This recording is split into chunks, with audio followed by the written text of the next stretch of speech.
Olá! Já pararam para pensar se os nossos pensamentos, os nossos sentimentos, podem de fato moldar a realidade? É exatamente isso que vamos investigar aqui. Essa conexão profunda entre o nosso mundo interno e o que a gente vive do lado de fora, e descobrir como o comum pode se tornar, bem, sobrenatural. Vamos começar com a pergunta que é o centro de tudo. E se as emoções que sentimos todos os dias tivessem o poder de, literalmente, reescrever a nossa biologia? Parece ficção científica, mas vamos ver que não é bem assim. Para entender o novo, primeiro a gente precisa olhar para o velho. Vamos falar sobre o paradigma antigo, o modelo de realidade que a maioria de nós vive. É um modelo que muitas vezes dá aquela sensação de estarmos presos, sabe? Repetindo os mesmos ciclos sem nem saber por quê. Essa é a grande questão, não é? Muita gente se pergunta isso. Por que, mesmo com todo o esforço, parece que a vida anda em círculos? E a resposta é surpreendente e bioquímica. Nós nos sentimos presos porque o nosso corpo pode sim ficar quimicamente viciado nas emoções que a gente sente sem parar. Emoções que, no fim das contas, estão sempre ligadas ao nosso passado. E como é que isso funciona na prática, essa bioquímica? É o que a gente pode chamar de ciclo pensamento-sentimento. Funciona assim. Um pensamento gera um sinal químico no corpo, ou seja, um sentimento.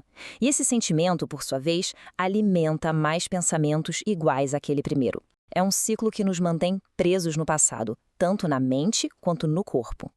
Ok, mas e se tiver outro jeito de enxergar as coisas? É agora que a gente entra no novo paradigma.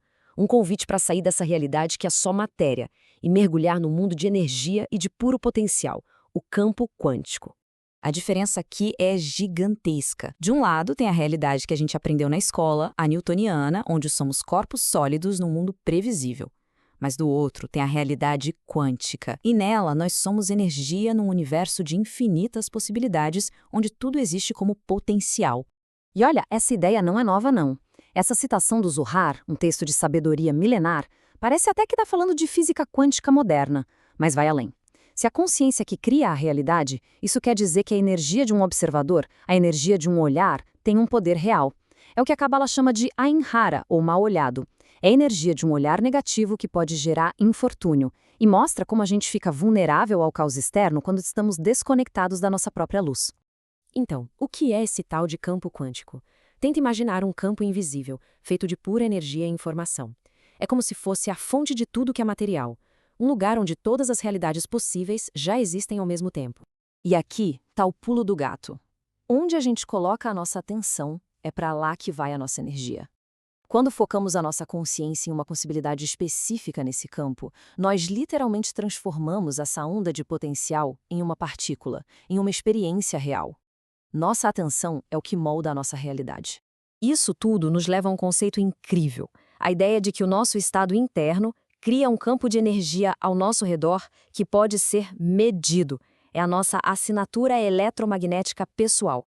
Mas como é que essa assinatura é criada? É uma combinação. Nossos pensamentos, eles geram uma carga elétrica no cérebro. Já os nossos sentimentos, eles geram uma carga magnética no coração. E quando esses dois se juntam, eles produzem um campo eletromagnético que envia um sinal para o universo. E a qualidade desse campo faz toda a diferença. Como o gráfico mostra, emoções de sobrevivência, tipo medo, raiva, elas geram um campo de energia fraco. A inveja, por exemplo, é vista como um verdadeiro buraco negro espiritual, sabe? O desejo de que o outro perca algo, o que acaba consumindo a nossa própria energia. Agora, por outro lado, emoções elevadas como gratidão, amor, alegria, essas criam um campo poderoso, expansivo, que atrai novas possibilidades. Essa imagem aqui mostra isso perfeitamente. Quando a gente vive em modo de sobrevivência, o nosso corpo perde a carga energética. Ele se torna mais matéria e menos energia, ficando mais vulnerável a tudo de fora. Mas com emoções elevadas, nós nos tornamos um ímã poderoso, gerando a nossa própria luz e atraindo a realidade que a gente quer. Tá bom, a teoria é fantástica, mas e na prática? Como a gente aplica isso? A resposta está em criar coerência entre o nosso cérebro e o nosso coração. A coerência cérebro-coração é a chave de tudo. É o momento em que a gente alinha o que pensamos com o que sentimos, ou seja, uma intenção bem clara, que organiza as ondas do cérebro, com uma emoção elevada, que cria um ritmo cardíaco ordenado. Juntos, esses dois criam a assinatura eletromagnética mais poderosa que existe. Isso não é só uma ideia bonita, não. É fisiologia, dá para medir. Esse slide mostra a diferença real no ritmo do coração. Em cima, a gente vê o ritmo todo caótico e incoerente de um coração estressado. E embaixo, o padrão poderoso e organizado da coerência, que é gerado por emoções como a gratidão. E o impacto de atingir essa coerência é gigantesco. Quando o coração entra nesse estado organizado e a gente sente emoções elevadas, isso pode disparar mais de 1.400 mudanças bioquímicas positivas, ativando o sistema de crescimento e reparo do corpo. Agora, vamos ver a prova de como todo esse trabalho interno vira mudança física de verdade. Como a gente pode sinalizar um novo futuro diretamente para os nossos genes. E isso nos leva direto para a epigenética. É a ciência que prova que nós não somos reféns dos nossos genes. As emoções que a gente sente são sinais químicos que dão instruções para os nossos genes. Emoções elevadas podem literalmente ligar os interruptores de genes saudáveis e desligar os da doença. É que o nosso corpo, ele não sabe a diferença entre uma experiência que realmente aconteceu e uma que foi vivida intensamente na mente. Então, ao ensinar para o corpo como é a sensação emocional de um futuro que desejamos, antes mesmo que ele aconteça, o corpo começa a mudar.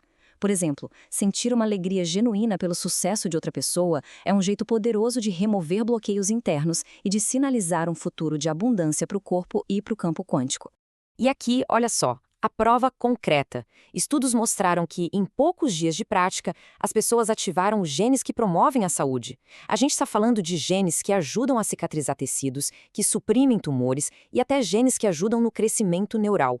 É impressionante. O que tudo isso nos mostra, no fim das contas, é uma mensagem muito poderosa. A gente deixa de ser vítima passiva das circunstâncias para se tornar criador consciente da própria realidade. Isso nos deixa com uma pergunta final. Com todo esse conhecimento em mãos, que futuro cada um de nós vai escolher começar a criar a partir de hoje? O poder de decidir está na nossa mente e no nosso coração.